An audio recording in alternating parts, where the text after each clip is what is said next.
Sa sobrang lakas daw po ng pagsabog na idinulot ng inipong polbura ng mga nadisgrasyang bata sa Quezon City, nayanig ang mga kalapit na bahay. Nagkabitak din sa semento kung saan nakaupo ang mga bata.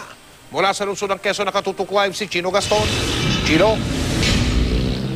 Mike, magsilbing babalaraw sana di lamang sa mga kabataan kundi maging sa lahat na gumagamit ng paputok ang nangyari sa dalawang bata dito sa barangay Balombato sa lungsod ng Quezon City.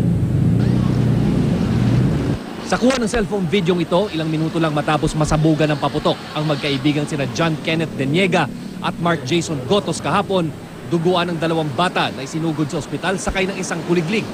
Nagkalat din ang dugo sa pinangyarihan ng pagsabog. Kwento ng mga nakasaksi, mula uno ng madaling araw, iniipon na raw ng dalawang bata ang mga pulbura ng mga hindi pumutok na paputok. Sinisiksik daw nila ang pulbura sa isang lata nang mangyari ang di inaasahan. Nung may sumabog po, lumabas kami kasi yumanig din po yung bahay namin. Buong looban po namin na yanig. Paglano namin ng asawa ko, sabi nung batang duguan na biyak ang ulo, "Ate, kuya, tulungan niyo ako." Sa lakas ng pagsabog, nagkaroon ng malaking bitak ang semento kung saan nakaupo ang mga bata. Nayanig din ang mga kalapit na bahay.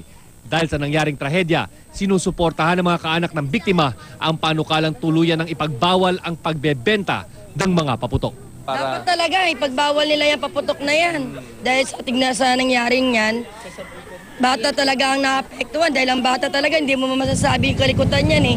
Hindi naman 24 oras, mababantayan mo sila di ba?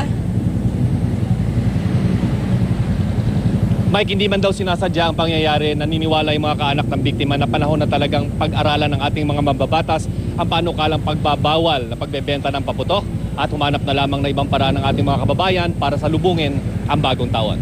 Mike. Maraming salamat, Chino Gaston.